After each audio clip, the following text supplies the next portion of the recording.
అన్న మాటకి అర్థం ఏంటంటే లోపము లేనిది మాత్రమే కాదు కదా, పర్ఫెక్ట్ ఉండాలి. పర్ఫెక్ట్ ఉండాలి అన్నప్పుడు దాని కళ్ళు పర్ఫెక్ట్ ఉండాలి, దాని చెవులు పర్ఫెక్ట్ ఉండాలి, దాని బాడీ పోస్చర్ పర్ఫెక్ట్ ఉండాలి.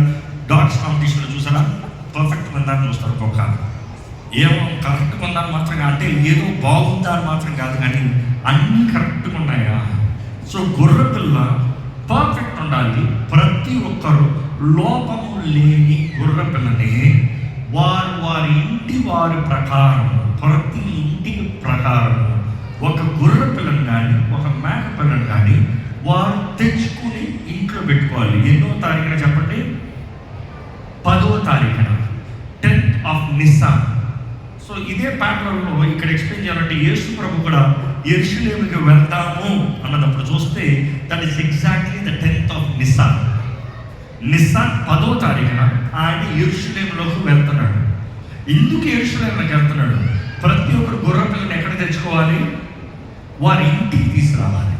సో యేసు ప్రభు యెరూషలేములోకి వెళ్ళిన వెంటనే మొదటి ఎక్కడికి వెళ్తున్నాడు? దేవుని ఆలయంలోకి వెళ్తున్నాడు. అంటే తన తండ్రి ఇంటిలోకి వెళ్తున్నాడు. లేఖనములు నెరవేరినట్లుగా దేవుడు మొత్తం టైం లైన్ ప్రకారం everything is executing it perfectly. ఎప్పుడు జ్ఞాపకం చేసుకో, దేవుడు ఆలస్యం చేయడు. ఆయన చేయదలుచుకున్న కంగారు ముందుగా చేయడు. ఎప్పుడు ఎక్కడ కరెక్ట్గా చేయాలో అప్పుడే చేస్తాడు. కొన్నిసార్లు కొన్ని వంటలు చూస్తే ఉదాహరణ మీ కరెక్ట్ అవుతాను మాట్లాడుతాను.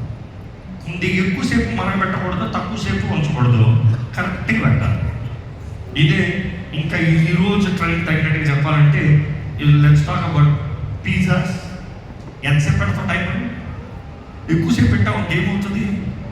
దాని మీద వేసిన చీజ్ అంతా మాడిపోతుంది, పనికిరాదు. తక్కువ పెట్టామనుకో రుచి ఉండదు. దానికి కరెక్ట్ సెట్ టైం ఉంటుంది. వైన్ కరెక్ట్గా చూసుకోవాలి. సరే, మన ఇండియన్ వంటలు నిమ్మకాయ పిండుతావు కొన్నిసార్లు. ఎప్పుడు పిండుతావు? అన్ని కలిసి వేసిన వెంటనే నిమ్మకాయ పిండావు, కరెక్ట్గా దించే ముందు పిండుతావు. టైమింగ్ ఉంది. There is a timing. కొన్ని షెఫ్లు చూస్తే it is all about timing అంటారు. వారు నువ్వు వేసే ఒకటే ఉంటాయి, వారి ఒకటే ఉంటాయి, కానీ వారు టైమింగ్ తగినట్టుగా వేస్తారు. దాన్ని బట్టి వాటి ఎసెన్స్, రుచి బయటకు వస్తుంది. దేవుడు కూడా నీ జీవితంలో సమయం తగినట్టు అన్నీ చేస్తాడు. దాన్ని బట్టి నీ జీవితంలో రుచి బయట ఉంటుంది, విలువ బయట ఉంటుంది, నీ ఎసెన్స్ బయట ఉంటుంది. నీలో పెట్టిన దీవెనలు కనబడతాయి. అన్నీ కలిపి అన్నీ పేస్ట్ చేసి అన్నీ కలిపి పెడితే ఎవరైనా తింటాడా? అబ్బాయి ఈ రోజులు ఏమొస్తున్నారు? చికెన్ బిర్యానీ వేసి, సాంబార్ వేసి, పెరిగేసి, ఇంకేంటి అన్నీ వేసి అన్నీ కలిపేసి అన్నీ ఒకే పడిపోయి వెళ్తున్నాయి కదా, తినే. దేవుడి నీ జీవితంలో వచ్చే కార్యాన్ని గుర్తు ఎరగని వారు, గ్రహించని వారి జీవితంలో కూడా దేవుడు ప్రత్యేకంగా ఏమవునంటే నీకు ఇచ్చిన ఒకటే ఇవ్వకపోయినా ఒకటే వేస్ట్. కానీ ఎవరైతే నిజంగా ఫుడ్ లవర్స్ ఉంటారు, ఒక షెఫ్ వారి మధ్య కూర్చున్నారంటే ఏం చేస్తారు తెలుసా? ఇది చూపిస్తాను, ఇది చూపిస్తాను చూడు, ఇది ఇస్తాను చూడు, ఇది చూసే బాగా చూడు అన్నట్టు చేసి చూపిస్తాడు. అంటే మనం కూడా దేవుని ప్రేమని, దేవుని కార్యాలని, దేవుని వాక్యం దగ్గర రుచి చూచి ఎరుగు. దేవుడు ఉత్తమం. నువ్వు రుచి చూడాలి. ఓన్లీ వెన్ యూ ఎక్స్పీరియన్స్ దేవుడు సమస్తములో మేలు చేస్తాడు. కమింగ్ బ్యాక్ స్టోరీ, 10వ తారీఖున ఇంట్లోకి రావాలి. యేసు ప్రభు కూడా 10వ తారీఖుకి యెరూషలేము దేవుని ఆలయంలోకి వస్తాం.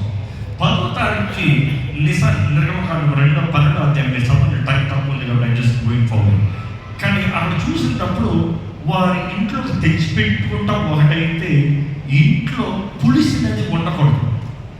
ఇంట్లో పులిసినంతా తీసి పడేయంట. ఇంట్లో పులిసింది ఏదైనా అంటే అది తీసేది.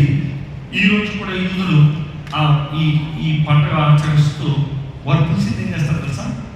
అంతా తీసి అంతా ప్యాక్ చేసి ఇంట్లో పులుపులు అంతా మళ్ళీ బేక్ చేసుకోవడానికి ఈస్ట్ అంత కష్టం కదా, ఈస్ట్ అంతా తీసుకెళ్ళి లాకర్స్లో పెట్టుకుంటారంట.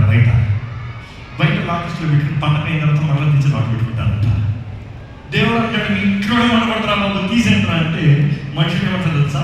ఈ పండుగ రోజు మాత్రం బయటకు తీసుకెళ్తాను, మళ్ళీ అయిపోయిన తర్వాత మళ్ళీ తెచ్చి పెట్టుకుంటాను.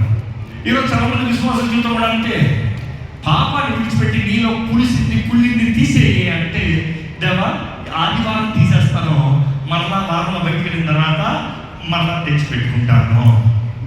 చూసి నీ జీవితంలో పులిసింది ఏదైనా ఉందా, కుళ్ళినది ఏదైనా ఉందా, అది తీసే.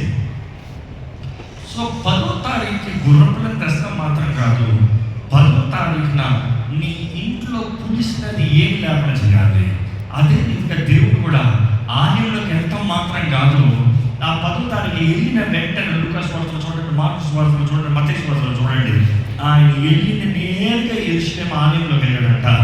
దేవుని ఆలయంలోకి వెళ్ళి అక్కడ అన్యాయంగా వ్యాపారం చేస్తున్న వారు, అక్రమ కార్యములు చేస్తున్న వారు, దేవుని వాక్కుకు విరోధంగా బ్రతుకుతున్న వారు, దేవునికి ఇష్టం లేని కార్యాలు చేస్తున్న వారు బల్లని తిప్పి కొట్టాడంట, కొరడా తీసాడంట, కొరడా తీసి తగ్గుదని కొట్టాడంట.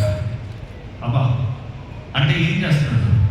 తండ్రి ఇంట్లో కుళ్ళింది, పాడైంది, ఇవన్నీ తీసి బయటపడాడు.